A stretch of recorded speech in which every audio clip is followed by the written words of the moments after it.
Chapter 25.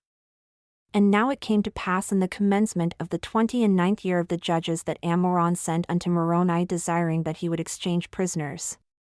And it came to pass that Moroni felt to rejoice exceedingly at this request, for he desired the provisions which were imparted for the support of the Lamanite prisoners for the support of his own people, and he also desired his own people for the strengthening of his army. Now the Lamanites had taken many women and children, and there was not a woman nor a child among all the prisoners of Moroni, or the prisoners whom Moroni had taken. Therefore, Moroni resolved upon a stratagem to obtain as many prisoners of the Nephites from the Lamanites as it were possible. Therefore he wrote an epistle and sent it by the servant of Ammoron, the same who had brought an epistle to Moroni. Now these are the words which he wrote unto Ammoron, saying, Behold, Ammoron, I have written unto you somewhat concerning this war which ye have waged against my people, or rather which thy brother hath waged against them, and which ye are still determined to carry on after his death. Behold, I would tell you something concerning the justice of God, and the sword of his almighty wrath which doth hang over you except ye repent and withdraw your armies into your own lands, or the lands of your possessions, which is the land of Nephi. Yea, I would tell you these things if ye were capable of hearkening unto them.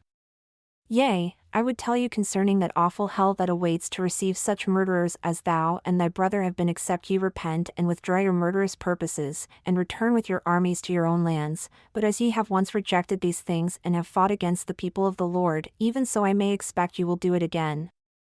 And now behold, we are prepared to receive you, yea, and except you withdraw your purposes, behold, ye will pull down the wrath of that God whom you have rejected upon you, yea, even to your utter destruction. But as the Lord liveth, our armies shall come upon you except ye withdraw, and ye shall soon be visited with death, for we will retain our cities and our lands, yea, and we will maintain our religion and the cause of our God. But behold, it supposeth me that I talk to you concerning these things in vain, or it supposeth me that thou art a child of hell. Therefore, I will close my epistle by telling you that I will not exchange prisoners save it be on conditions that ye will deliver up a man, and his wife, and his children for one prisoner. If this be the case that ye will do it, I will exchange. And behold, if ye do not this, I will come against you with my armies. Yea, even I will arm my women and my children, and I will come against you, and I will follow you even into your own land, which is the land of our first inheritance. Yea, and it shall be blood for blood, yea, life for life, and I will give you battle even until you are destroyed from off the face of the earth. Behold, I am in my anger, and also my people, ye have sought to murder us, and we have only sought to defend our lives. But behold, if ye seek to destroy us more, we will seek to destroy you, yea, and we will seek our lands, the lands of our first inheritance. Now I close my epistle. I am Moroni, I am a leader of the people of the Nephites.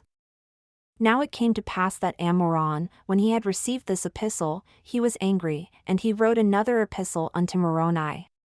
And these are the words which he wrote, saying, I am Ammoron, the king of the Lamanites, I am the brother of Amalickiah whom ye have murdered. Behold, I will avenge his blood upon you, yea, and I will come upon you with my armies, for I fear not your threatenings.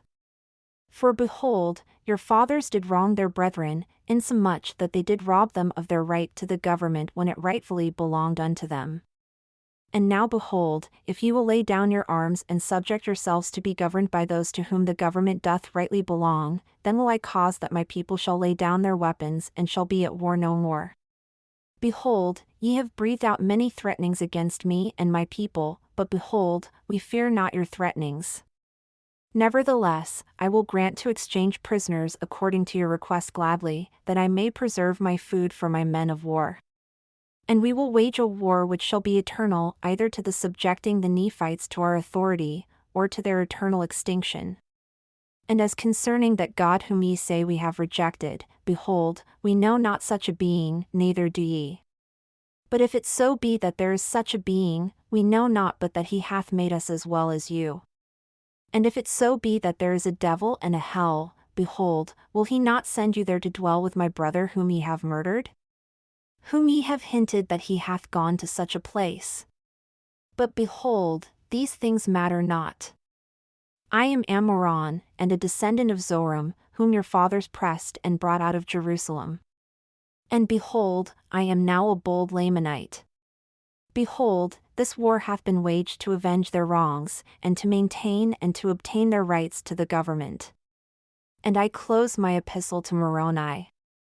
Now it came to pass that when Moroni had received this epistle, he was more angry, because he knew that Ammoron had a perfect knowledge of his fraud, yea, he knew that Ammoron knew that it was not a just cause that had caused him to wage a war against the people of Nephi. And he said, Behold, I will not exchange prisoners with Ammoron save he will withdraw his purpose as I have stated in my epistle, for I will not grant unto him that he shall have any more power than what he hath got. Behold, I know the place where the Lamanites doth guard my people whom they have taken prisoners. And as Ammoron would not grant unto me mine epistle, behold, I will give unto him according to my words, yea, I will seek death among them until they shall sue for peace. And now it came to pass that when Moroni had said these words, he caused that a search should be made among his men, that perhaps he might find a man who was a descendant of Laman's among them. And it came to pass that they found one whose name was Laman, and he was one of the servants of the king who was murdered by Amalickiah. Now Moroni caused that Laman and a small number of his men should go forth unto the guards who were over the Nephites. Now the Nephites were guarded in the city of Gid, therefore Moroni caused that Laman, and a small number of men who were appointed, to go with him. And when it was evening, Laman went to the guards who were over the Nephites, and behold, they saw him a-coming and they hailed him. But he saith unto them, Fear not. Behold, I am a Lamanite. Behold, we have escaped from the Nephites and they sleepeth, and behold, we have took of their wine and brought with us. Now when the Lamanites heard these words, they received him with joy. And they said unto him, Give us of your wine, that we may drink. We are glad that ye have thus taken wine with you, for we are weary. But Laman said unto them, Let us keep of our wine till we go against the Nephites to battle. But this saying only made them more desirous to drink of the wine. For, said they, we are weary, therefore let us take of the wine, and by we shall receive wine for our rations, which will strengthen us to go against the Nephites. And Laman said unto them, You may do according to your desires. And it came to pass that they did take of the wine freely, and it was pleasant to their taste, therefore they took of it more freely, and it was strong, having been prepared in its strength. And it came to pass they did drink and were merry, and by they were all drunken.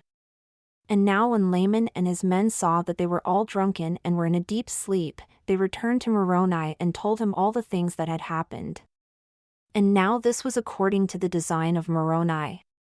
And Moroni had prepared his men with weapons of war, and he went to the city Gid while the Lamanites were in a deep sleep and drunken, and cast in the weapons of war, and unto the prisoners, insomuch that they were all armed, yea, even to their women and all those of their children, as many as were able to use a weapon of war. When Moroni had armed all those prisoners, and all those things were done in a profound silence, but had they awoke the Lamanites, behold, they were drunken and the Nephites could have slain them, but behold, this was not the desire of Moroni. He did not delight in murder or bloodshed, but he delighted in the saving his people from destruction. And for this cause, that he might not bring upon him injustice, he would not fall upon the Lamanites and destroy them in their drunkenness. But he had obtained his desire, for he had armed those prisoners of the Nephites who were within the walls of the city, and had gave them power to gain possession of those parts which were within the walls, and then he caused his men who were with him to withdraw a pace from them and surround the armies of the Lamanites. Now behold, this was done in the night time, so that when the Lamanites awoke in the morning, they beheld that they were surrounded by the Nephites without and that their prisoners were armed within.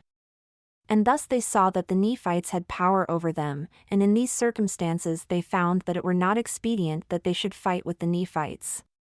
Therefore, their chief captains demanded their weapons of war, and they brought them forth and cast them at the feet of the Nephites, pleading for mercy. Now behold, this was the desire of Moroni. He took them prisoners of war, and took possession of the city, and caused that all the prisoners should be liberated who were Nephites. And they did join the army of Moroni and were a great strength to his army.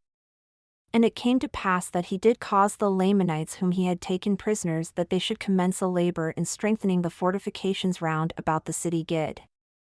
And it came to pass that when he had fortified the city Gid according to his desires, he caused that his prisoners should be taken to the city Bountiful. And he also guarded that city with an exceeding strong force.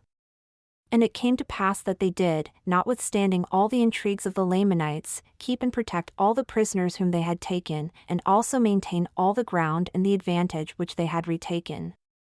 And it came to pass that the Nephites began again to be victorious and to reclaim their rights and their privileges.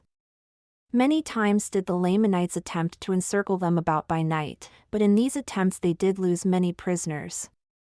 And many times did they attempt to administer of their wine to the Nephites, that they might destroy them with poison or with drunkenness. But behold, the Nephites were not slow to remember the Lord their God in this their times of affliction. They could not be taken in their snares, yea, they would not partake of their wine, yea, they would not take of wine save they had firstly given to some of the Lamanite prisoners. And they were thus cautious that no poison should be administered among them, for if their wine would poison a Lamanite, it would also poison a Nephite, and thus they did try all their liquors. And now it came to pass that it was expedient for Moroni to make preparations to attack the city Morianton. For behold, the Lamanites had, by their labors, fortified the city Morianton until it had become an exceeding strong hold. And they were continually bringing new forces into that city, and also new supplies of provisions. And thus ended the 29th year of the reign of the judges over the people of Nephi.